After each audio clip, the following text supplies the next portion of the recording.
नमस्कार साथियों, triple PIS के इस प्लेटफॉर्म पर आपका स्वागत है। आज हम इस सेशन के अंदर पॉलिटी का जो बचा हुआ हमारा पार्ट रह गया था उसको कवर करने का प्रयास करेंगे और उसका कुछ पार्ट हम आज करेंगे और बाकी का फाइनल जो सेशन रहेगा पॉलिटी सेक्शन का वो हमारा कल रहेगा। आप लोगों को बता दें जिन लोगों ने पहले से हमारे लेक्चर नहीं सुने हैं, तो हम 9 सेशन अब तक पॉलिटी के कंडक्ट कर चुके हैं, 9 सेशन, और इनके अंदर हमने और लगभग 300 क्वेश्चन डिस्कस किए हैं और इन 300 क्वेश्चन के अंदर हमने मोस्ट इंपॉर्टेंट क्वेश्चन जो पॉलिटी से बन सकते हैं उनको कवर करने का प्रयास किया है। तो इसका हमें अभी रिजल्ट मिला कि ARO का जो हमारा एग्जाम अभी UP PCS के द्वारा कंडक्ट कराया गया है हाल ही में, इसमें 10 से 12 जो पॉलिटी के क्वेश्चन आए थे वो हमारे डिस्कशन में आप उनको देख सकते हो। और इसके लिए जिन लोगों ने भी अभी तक हमारे पिछले जो लेक्चर कंडक्ट हुए हैं उनको नहीं देखा है, तो इन लेक्चर्स की लिंक डिस्क्रिप्शन बॉक्स में प्रोवाइड करा दी गई है, आप वहां जाकर उन लेक्चर्स को देख सकते हैं।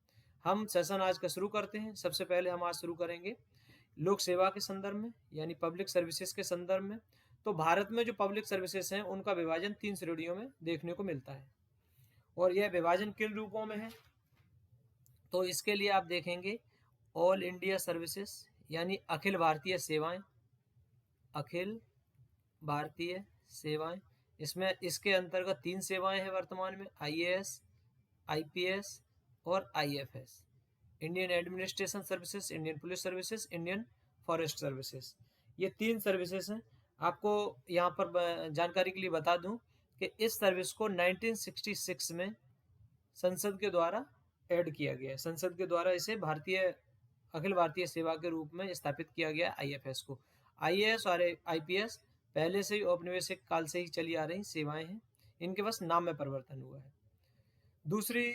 पहली सर्विस हो गई ऑल इंडिया सर्विसेज। दूसरी होती है केंद्रीय स्तर की सेवाएं, केंद्रीय स्तर की, या ऐसे कह सकते हैं कि सेंट्रल गवर्नमेंट की सर्विसेज। थर्ड नंबर पे जो होती हैं वो होती हैं राज्य सरकार के अधीन सेवाएं, या इसमें जैसे PCS का एग्जाम हो गया, और भी सिविल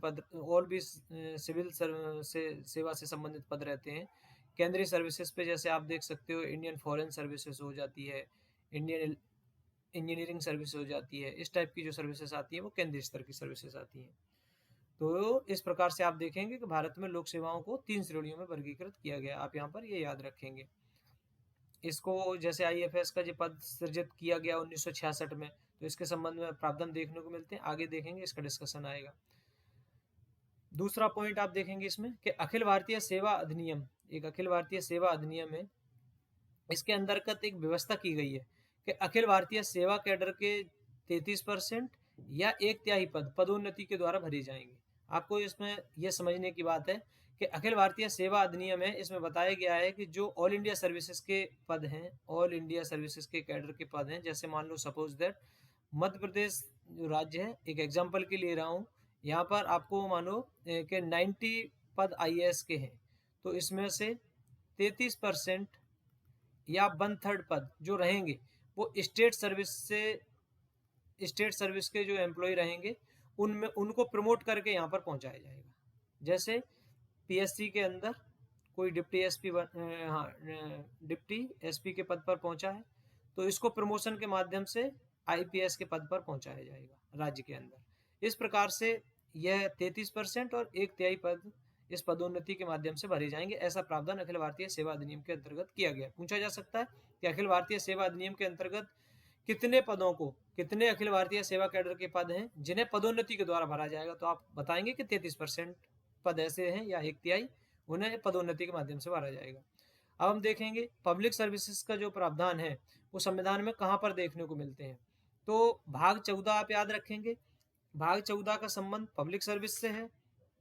दूसरा आप याद रखेंगे कि इसके लिए आर्टिकल 308 से लेकर 3014 तक जो उपबंध देखने को मिलते हैं, उसके तहत आप देखेंगे कि लोक सेवा संबंधी प्रावधान आपको यहाँ पर देखने को मिलेंगे, यानी पार्ट रहेगा आपका 14 और आर्टिकल रहेंगे 308 से 314। हम जिन पार्ट्स को, मैंने पहले भी आपसे कहा है, जिन पार्ट्स को और जिन आर्टिकल्स को हम डिस्कस करते हैं, क्वेश्चन वहां से बनने की प्रबल संभावनाएं रहती हैं। आरओ का जो एग्जाम अभी हाल ही में हुआ है, आप वहां पर जाकर देख सकते हैं, क्वेश्चन पेपर देखें, मैं अभी अपनी टीम से यह रिक्वेस्ट करूंगा कि जहाँ से क्वेश्चन हमारे जिस लेक्चर से डिस्कशन से हम जो क्वेश्चन आर ओ में देखने को मिले वो आपको एक वीडियो के माध्यम से प्रोवाइड करा दिए जाएं। बाकी आप खुद भी जितना एनालिसिस करेंगे आप ज़्यादा सीखेंगे, इसलिए जाएं लेक्चर को देखें और जो एग्जाम कंडक्ट हुआ है उसे देखें, आपको पता चलेगा उससे। नेक्स्ट है अनुच्छेद 309 संघ अथवा राज्य में सेवारत व्यक्तियों की नियुक्ति तथा सेवा शर्त के संबंध में। यहाँ पर हमने आर्टिकल के बारे में विश्लेषण करने का प्रयास किया है कि आर्टिकल 309 में किसका प्रावधान है। तो आप देखेंगे कि आर्टिकल 309 के अंतर्गत यूनियन और स्टेट में जो कर्मचारी कार्यरत हैं उनकी नियुक्ति और सेवा शर्तों के संबंध में प्रावधान हमको देखने को मिल जाएगा आर्टिकल 309 के अंदर। और इसके अंदर यहाँ पर चयन की प्रक्रिया और आदि से संदर्भित जो भी प्रावधान रहेंगे उनका विश्लेषण यहाँ पर देखने को मिलेगा। अब हम देखेंगे आर्टिकल 311 यानी आर्टिकल 311। यहाँ पर किस चीज का प्रावधान है? संघ अथवा राज्य के अंतर्गत सिविल सेवा में कार्यरत व्यक्तियों की बर्खास्तगी अथवा सेवा मुक्ति। यहाँ पर आपको एक प्रावधान याद देखना पड़ेगा कि यहाँ पर जो अखिल भारतीय सेवा हो जाए या राज्य सेवा या केंद्रीय सेवा हो जाए, इन कर्मचारियों को स्वतंत्र रूप से ये अपना कार्य कर सकें, इसके लिए कुछ प्रावधान किए गए हैं, या ये कह सकते हैं कि इनकी जो सर्विस है इसको स्थायित्व प्रदान करने के लिए कुछ प्रावधान संविधान में किए गए हैं। उसमें पहला प्रावधान तो आपको यह देखने को मिलेगा कि जो ये सर्विसेज जिस सर्विस से रिलेटेड कैंडिडेट है, जैसे मान लो कि ऑल इंडिया सर्विसेज से या सेंट्रल गवर्नमेंट की सर्विसेज से कोई व्यक्ति है, तो इसको नियुक्तिकर्ता जो अथॉरिटी रहेगी, नियुक्तिकर्ता अथॉरिटी जो भी रहेगी इस संदर्भ में यहाँ पर प्रेसिडेंट है, तो इससे नीचे की कोई भी अथॉरिटी इनको इनके पद से पदमुक्त नहीं कर सकती है। यानी इनको इनके जो सर्विसेज है उससे इनका रिजेक्शन, सर्विस का रिजेक्शन इस जो अपॉइंटमेंट अथॉरिटी है इससे नीचे की कोई अथॉरिटी इनका निष्कासन नहीं कर सकती है। आप इसको इस तरीके से समझ सकते हैं कि जैसे राष्ट्रपति के द्वारा इनको नियुक्त किया गया है, तो राष्ट्रपति से छोटी किसी अथॉरिटी के द्वारा इनको निष्कासित नहीं किया जा सकता है। यह बात आप याद रखेंगे, पहली पॉइंट। और राज्य स्टेट गवर्नमेंट के संदर्भ में अगर हम स्टेट सर्विसेज की बात करें, स्टेट सर्विसेज की, तो यहाँ पे गवर्नर के द्वारा अपॉइंटमेंट होती है, तो गवर्नर से नीचे की कोई सत्ता इनको बर्खास्त नहीं कर सकती है। दूसरा पॉइंट इस संदर्भ में आपको यह ध्यान रखना होगा कि यह जो प्रावधान है जहां पर इनको सेवा संबंधी सुरक्षा प्रदान की जा रही है, यह सेवा संबंधी सुरक्षा सिर्फ और सिर्फ जो सिविल सर्विसेज के पद हैं उनमें ही प्रोवाइड कराई गई है। अर्थात यहाँ पर आप यह ध्यान रखेंगे, चाहे नोट में लिख लीजिए, आपको जो सैन्य पद होंगे, सैन्य पद के संदर्भ में इस प्रकार का कोई भी प्रावधान देखने को नहीं मिलता है, और इस प्रकार का जो शर्तें हैं ये सैन्य पद पर लागू नहीं होती हैं। ये दो बातें आपको यहाँ पर याद रखनी होंगी। आगे बढ़ेंगे और हम देखेंगे आर्टिकल 312 के संबंध में, और इसमें आपको देखने को मिलेंगी ऑल इंडिया सर्विसेज। इनका ऑल इंडिया सर्विसेज जो रहती हैं, तीन हमने आपको बता दिया।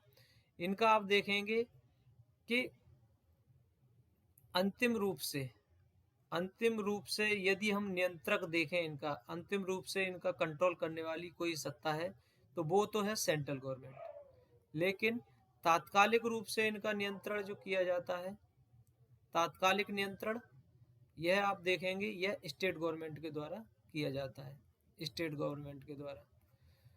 एक बात आपको यहाँ और भी याद रखनी होगी, इनका जो अपॉइंटमेंट है, इनकी नियुक्ति सेंट्रल गवर्नमेंट के द्वारा की जाती है, यानी यूपीएससी सेंट्रल गवर्नमेंट की संस्था है, यूपीएससी इसके द्वारा की जाती है, लेकिन इनकी वेतन और पेंशन ये दोनों ही स्टेट गवर्नमेंट के द्वारा प्रोवाइड कराई जाती हैं। तो इतनी बात आपको यहाँ पर ये याद रखनी होगी।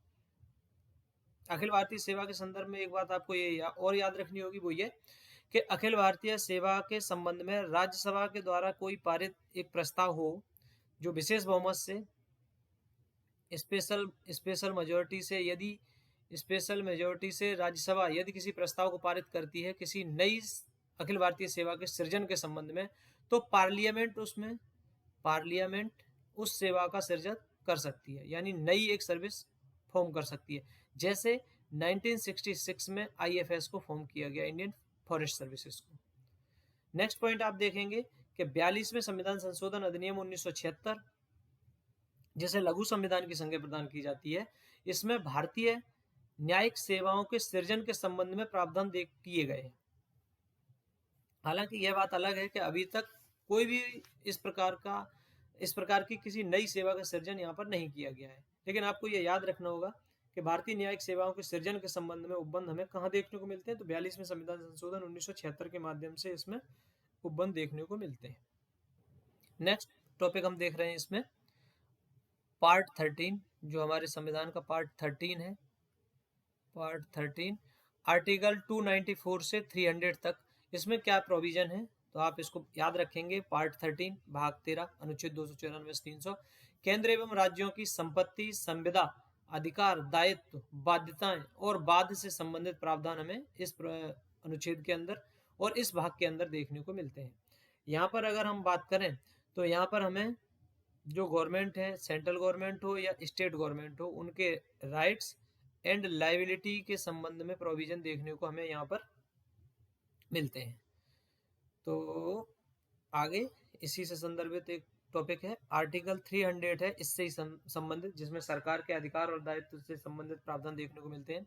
इसमें सरकार द्वारा या सरकार के विरुद्ध बाद अनुच्छेद 300 बताता है कि चाहे तो वो यूनियन गवर्नमेंट हो और या स्टेट गवर्नमेंट हो, इनके विरुद्ध या इनके द्वारा वाद को लेके आया जा सकता है, यानी कोई विवाद इनका और किसी दूसरी पार्टी के मध्य होगा तो वो इन दोनों को वैधानिक व्यक्ति का दर्जा प्रदान किया गया है। कहां पर? आर्टिकल 300 में। यानी आप देखेंगे कि जैसे केशवानंद भारती मामला था, केशवानंद भारती बनाम केरल राज्य, भारत सरकार बनाम कोई दूसरा मामला, तो इस प्रकार से आप देखेंगे कि गवर्नमेंट ऑफ इंडिया और स्टेट गवर्नमेंट, भारत संघ और राज्य सरकार, इन दोनों को वैधानिक व्यक्ति का दर्जा प्राप्त किया है, यानी प्रदान किया गया है, यानी इनको लीगल आइडेंटिटी प्रदान की गई है ताकि इनके विरुद्ध कोई केस लाया जा सके। इनके विरुद्ध कोई जो भी, यदि कोई ऐसा केस है जो सरकार के विरुद्ध हमें लेकर आना है, तो इस सरकार को जो लीगल आइडेंटिटी दी गई है तो उसको उसके तहत हम चाहे तो भारत सरकार के विरुद्ध चाहे हम राज्य सरकार के विरुद्ध कोई केस न्यायालय में ले जा सकते हैं, और सरकार भी किसी व्यक्ति संस्था के विरुद्ध किसी केस को न्यायालय में ले जा सकती है। तो वैधानिक व्यक्ति यानी लीगल आइडेंटिटी यहाँ पर जो दर्जा प्रदान किया गया है उसका क्या अर्थ है, मुझे उम्मीद है कि आप इसको समझ गए होंगे। आगे देखेंगे हम विशेषाधिकार से संबंधित एक प्रोविजन देखने को मिलता है हमें अनुच्छेद 361 के अंदर। इसमें राष्ट्रपति और राज्यपाल के संबंध में आपको ये प्रोविजन देखने को मिलेगा। इसमें होता क्या है कि ये राष्ट्रपति और राज्यपाल, यह सेंट्रल गवर्नमेंट में और ये राज्य सरकार में दोनों संवैधानिक प्रमुख के रूप में अपना काम करते हैं। तो इस कार्य को स्वतंत्रता पूर्वक संपादित कर सके, इसी के लिए इनको कार्यालय से संबंधित इन दोनों के द्वारा जो भी कार्य किए जाते हैं उनके संबंध में इनके विरुद्ध किसी भी प्रकार का कोई दायित्व निर्धारित नहीं किया गया, यानी इनके विरुद्ध किसी भी प्रकार के जो मामले हैं, जो मामले लाए जाते हैं, इसके अंतर्गत जो प्रावधान देखने को मिलेंगे हमें 361 के अंदर, तो राष्ट्रपति और राज्यपाल इन दोनों के द्वारा यदि कोई कार्य अपनी कार्यालयी शक्ति यानी जो इनको ऑफिशियल स्टेटस प्रदान किया गया है उसके अंतर्गत यदि इन्होंने जो भी कार्य किए हैं तो उसके संदर्भ में कोई इनके विरुद्ध वाद नहीं चलाया जा सकता, यानी कोई भी केस इनके विरुद्ध दायर नहीं किया जा सकता है। लेकिन जो कार्य इनके अंतर्गत हो रहा है उसकी समीक्षा के संदर्भ में हम न्यायालय जा सकते हैं, और पीड़ित व्यक्ति जो रहेगा वो न्यायालय जा सकता है। लेकिन जो केस दायर किया जाएगा वो राष्ट्रपति और राज्यपाल की जगह पर, यहाँ पर गवर्नमेंट ऑफ इंडिया के नाम से केस दर्ज होगा, और यहाँ पर स्टेट गवर्नमेंट के नाम से केस दर्ज होगा, ना कि राष्ट्रपति और राज्यपाल के नाम से। इसलिए कहा जाता है कि आर्टिकल 361 राष्ट्रपति और राज्यपाल को विशेष अधिकार प्रदान करता है। अब हम देखेंगे कुछ विशेष वर्ग हैं जिनके संबंध में संविधान में प्रोविजन देखने को मिलते हैं ताकि उनकी सामाजिक आर्थिक स्थिति को सुधारा जा सके। आर्टिकल 340 पहले भी डिस्कस किया है, फिर से कर रहे हैं। पिछड़े वर्गों की स्थिति की जांच के लिए आयोग के संबंध में यह आर्टिकल प्रावधान करता है। आपकी जानकारी के लिए बता दें कि भारत में जो आर्टिकल 340 है, इसके तहत सबसे पहली बार 1953 में एक आयोग का गठन राष्ट्रपति के द्वारा किया गया था। काका कालेलकर आयोग था ये। इसकी सिफारिशें कुछ स्पष्ट न होने की वजह से लागू नहीं की जा सकी। फिर से 1979 में बीपी मंडल मामला था, ये काफी चर्चा में रहा था, सुर्खियों में रहा। बीपी मंडल जो आयोग का गठन किया गया था, यह दूसरा पिछड़ा वर्ग आयोग था और इसने 1980 में अपनी सिफारिश दे दी थी। आपको याद रखना होगा कि 1990 में बीपी सिंह के नेतृत्व वाली तत्कालीन सरकार के द्वारा पिछड़े वर्गों को 27% आरक्षण का प्रावधान किया था। किसकी? बीपी मंडल की सिफारिश पर बीपी सिंह की नेतृत्व में जो सरकार चल रही थी, उसने 1990 में 27% आरक्षण का प्रावधान पारित कर दिया था। दूसरा है 341 अनुसूचित जातियां, शेड्यूल कास्ट से संबंधित प्रावधान देखने को मिलते हैं। 342 शेड्यूल ट्राइब से संबंधित प्रावधान देखने को मिलते हैं और 342A ये संविधान संशोधन के माध्यम से जोड़ा गया है। सामाजिक एवं शैक्षणिक रूप से पिछड़े वर्ग के संबंध में यहाँ पर प्रावधान देखने को मिलते हैं। मोस्ट इंपोर्टेंट आर्टिकल है, आप याद रखेंगे। बाकी के हमने ये इसके अंदर जो पिछड़े वर्ग आयोग गठित हुए हैं उनके संबंध में हमने आपको डिस्कशन कर दी है। आगे बढ़ेंगे और हम देखेंगे अब दलों के संदर्भ में, पॉलिटिकल पार्टीज के संदर्भ में जो मोस्ट इंपोर्टेंट क्वेश्चन हो सकते हैं उन्हीं का डिस्कशन यहाँ पे किया जा रहा है। बाकी चैप्टर को जैसे एक पढ़ने का फॉर्मेट रहता है उसमें हम डिटेल से डिस्कशन करते हैं, पॉइंट टू पॉइंट हर चीज को डिस्कस करते हैं। यहाँ पर सिर्फ वही डिस्कशन हो रहा है जो एग्जाम में आने की संभावना जिसकी सबसे ज्यादा है। पहला है राष्ट्रीय दल के रूप में मान्यता प्राप्त करने हेतु शर्तें, यानी कोई दल राष्ट्रीय दल है या क्षेत्रीय दल। तो इस बात का जो निर्धारण है, तो पहले आप जानेंगे इस बात का निर्धारण इलेक्शन कमीशन ऑफ इंडिया के द्वारा किया जाता है। तो नेशनल पार्टी का दर्जा या स्टेट लेवल की पार्टी का दर्जा, रीजनल पार्टी का, इनको प्रदान करने के लिए निर्वाचन आयोग के द्वारा कुछ नियम निर्धारित किए गए।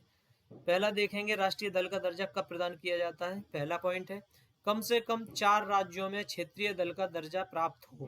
पहला पॉइंट है कम से कम 4 राज्यों में रीजनल लेवल की पार्टी हो।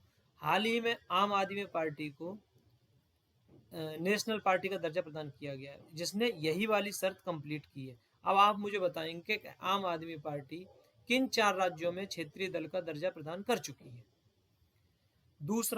दूसरी शर्त है, यानी या तो ये प्रदान शर्त पूरी करे या किसी दल के द्वारा लोकसभा में 2% स्थान प्राप्त किए हों और यह स्थान 3 भिन्न राज्यों में मिले हों। 2% स्थान का मतलब है आप मोटा माटी मान के चलिए कि 11 सीट, और ये जो 11 सीट हैं ये 3 भिन्न राज्यों में आई हो।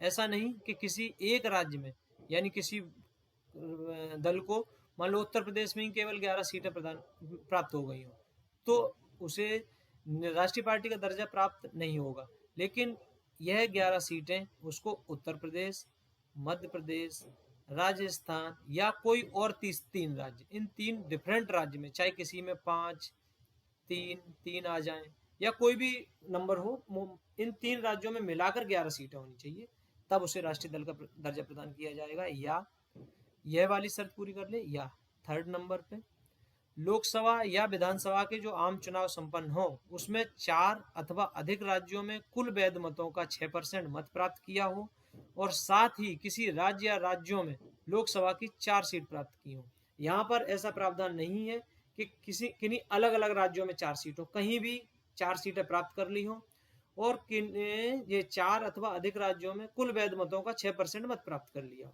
यहाँ पर जो मत प्राप्त करना है 6%, वो 4 या अधिक राज्यों में करना है और सीट कहीं भी कर लेनी है।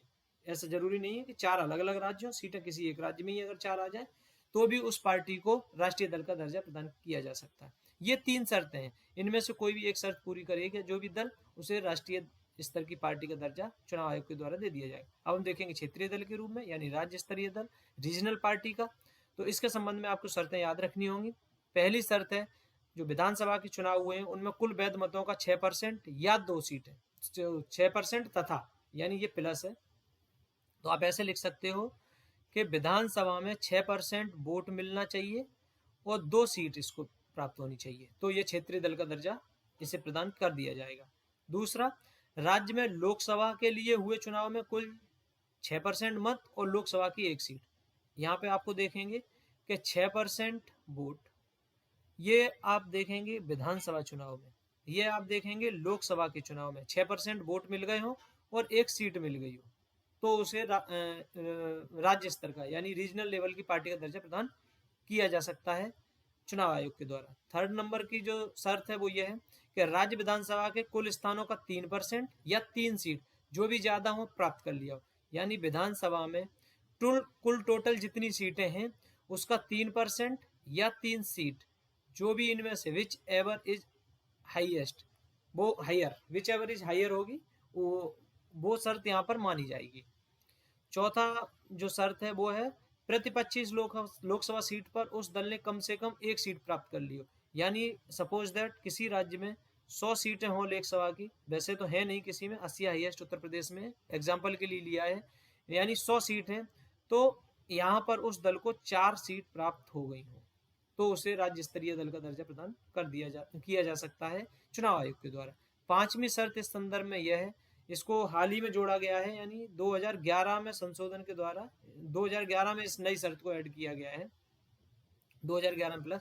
इसमें क्या होता है कि लोकसभा और विधानसभा के जो चुनाव हुए हों उसमें कुल वैध, इसको गलत लिखा है, सही, सॉरी, कुल वैध मतों का 8% मत प्राप्त हो गया हो। यहाँ पर सीटों के संदर्भ में कोई शर्त नहीं है, उस जो दल है, राजनीतिक दल, उसको लोकसभा या विधानसभा में कुल वैध मतों का 8% मत प्राप्त हो गया हो तो उसे क्षेत्रीय दल का दर्जा प्रदान किया जा सकता है चुनाव आयोग के द्वारा।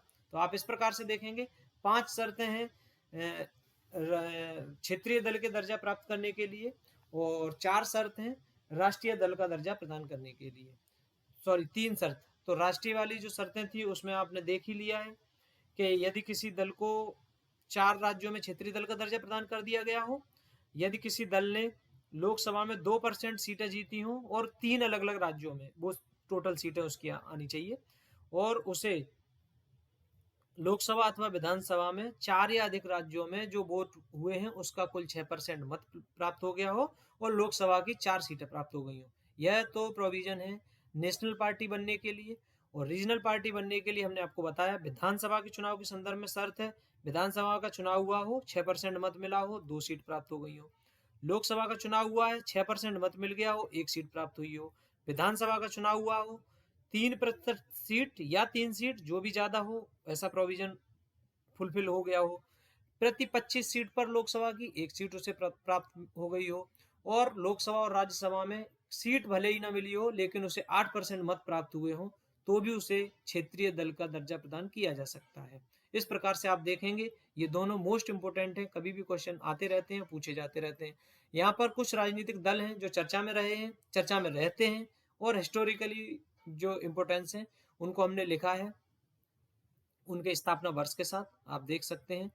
इंडियन नेशनल कांग्रेस सभी को पता है 1885 में डफरिन के कार्यकाल के दौरान इसकी स्थापना हुई थी। भारतीय कम्युनिस्ट पार्टी यानी communist party of India CPI, इसकी स्थापना 1925 में हुई थी। डीएमके तमिलनाडु की एक मुख्य पार्टी है, इसकी स्थापना 1949 में हुई थी। भारतीय कम्युनिस्ट पार्टी मार्क्सवादी, इसका है communist party of India M, यह 1964 में इसकी स्थापना हुई थी। शिवसेना, इसकी स्थापना 1966 में हुई थी। AIDMK, यह पार्टी भी तमिलनाडु की इंपोर्टेंट पार्टी है, इसकी स्थापना 1972 में हुई थी। इसको आप याद रख सकते हैं, जिसका बड़ा नाम है वो लेट बाद में स्थापित हुई है। AIDMK 1972 और DMK 1949। शिवसेना महाराष्ट्र में चर्चा में रही इसलिए हमने इसको लिखा है।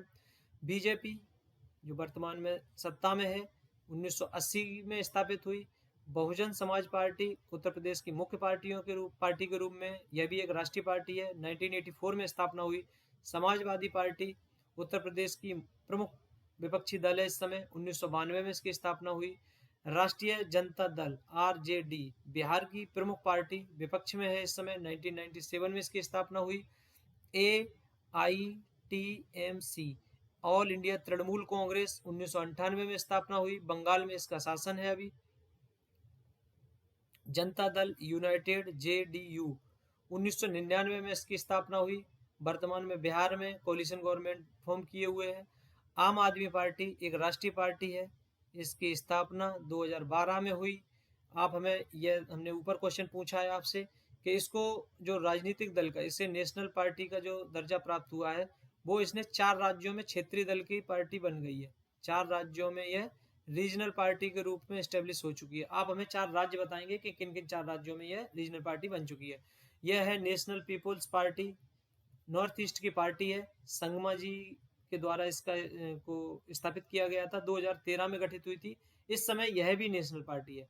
तो आपके लिए क्वेश्चन यह है कि आप हमें बताएंगे कि वर्तमान में नेशनल पार्टी कितनी है, संख्या बताएंगे, नंबर ऑफ पार्टी,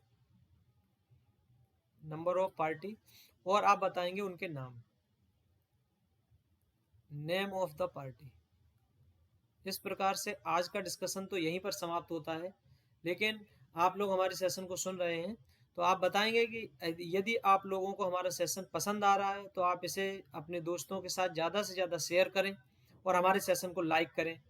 और यदि आपने अभी तक हमारे चैनल को सब्सक्राइब नहीं किया है तो आप हमारे चैनल को सब्सक्राइब करें। हमारे डिस्कशन के साथ आप लोग जुड़े हैं और आप लोग ध्यानपूर्वक हमारे सेशन को सुन रहे हैं, इसके लिए आपका बहुत बहुत धन्यवाद। आपका दिन शुभ हो। जय हिंद।